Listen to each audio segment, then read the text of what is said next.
वंदे मातरम।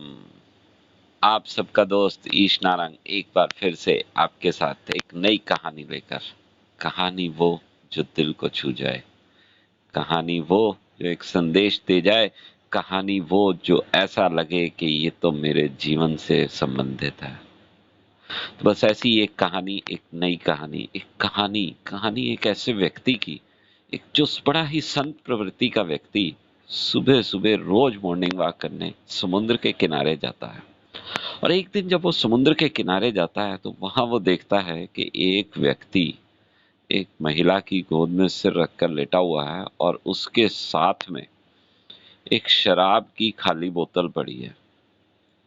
और वो व्यक्ति बिल्कुल नींद में है। और ये देखकर उसके दिमाग में, उसके मन में एक ख्याल आता है कि कैसा तामसिक प्रवृत्ति का व्यक्ति है, सुबह सुबह शराब पीकर यहाँ पर पड़ा है। ऐसा तो नहीं होना चाहिए, कैसे कैसे लोग इस दुनिया में हैं। और ये सोचकर वो वहां से थोड़ा सा आगे निकलता है तो चारों तरफ रेत ही रेत फैली हुई है। दूर समुद्र में सूर्य उगता हुआ दिख रहा है। और एक तरफ वो मुड़ के देखता है कि वो व्यक्ति शराब में मदमस्त वहां पर उस महिला की गोद में सिर रखकर लेटा हुआ है। वो सोच नहीं पा रहा है कि मैं क्या देखूं, उस सुंदरता को देखूं, उस प्राकृतिक सौंदर्य को देखूं या ये देखूं। और तभी वहां पर बचाओ बचाओ के चिल्लाने की आवाज आती है। तो व्यक्ति उधर देखता है तो समुद्र में एक व्यक्ति डूब रहा होता है। और उस डूबते व्यक्ति को देखकर ये सोच रहा होता है कि मैं इसको कैसे बचाऊं, क्योंकि मुझे स्वयं तैरना नहीं आता है।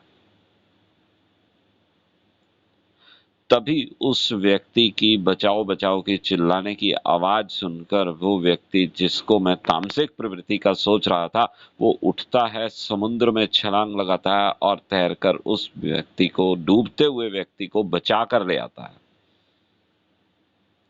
अब ये संत ये सोच रहा है कि ये क्या हुआ। मैं जिस व्यक्ति को इतना तामसिक प्रवृत्ति का सोच रहा था, शराब के नशे में धुत सोच रहा था, वो व्यक्ति उठता है और उसको बचा कर ले आता है। क्या ये व्यक्ति बुरा है? क्या मैं जैसा सोच रहा हूं वैसा ये व्यक्ति है? इस असमंजस की स्थिति से निकलने के लिए वो संत उस व्यक्ति के पास जाता है और उससे पूछता है, उसके बारे में बात करता है। तो वो ये बताता है कि मैं एक मछुआरा हूं और कई दिनों की मेहनत के बाद आज अर्ली मॉर्निंग, बहुत ही सुबह सुबह मैं समुद्र से वापस लौटा हूं और मछलियां पकड़ कर लौटा हूं। और मैं इतना थक गया था, मुझे देखने के लिए मेरी माँ घर से आई और उसको सुबह सुबह कोई बर्तन ना मिलने के कारण उस शराब की खाली बोतल में मेरे लिए पानी लाई थी। और पानी लाने के बाद मैंने वो पानी पिया और मैं इतना थका हुआ था कि उस समय मुझे मेरी माँ की गोद में सिर रखा और मुझे नींद आ गई। ये सुनकर संत बड़ा अचंभित होता है और वहां से वो चला जाता है, उस व्यक्ति का प्रेज करके, उसको शाबाश देकर कि आपने उसकी जान बचाई। लेकिन वो सोचता हुआ जा रहा होता है कि क्या करते हैं हम लोग।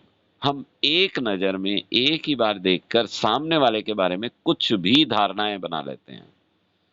हम कुछ भी सोचने के लिए मजबूर कर देते हैं।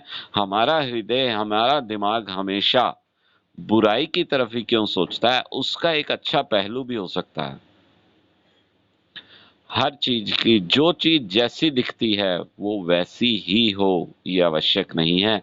हम उस चीज को वैसा देखना चाहते हैं जैसा हम सोच रहे होते हैं। हर चीज, हर व्यक्ति, हर घटना के दो पहलू होते हैं। दोनों पहलुओं पर हमेशा विचार करना चाहिए। किसी भी व्यक्ति के बारे में, किसी भी वस्तु के बारे में एक बार में कोई भी डिसीजन पर नहीं पहुंचना चाहिए। हमेशा उसके दोनों तीनों पहलू देखने चाहिए। वो व्यक्ति किस स्थिति में है, किस समय पे है, सामने वाले की प्रवृत्ति, सामने वाले का जो चीज दिख रही है वो उस समय स्थिति के अनुकूल परिवर्तित होती रहती है।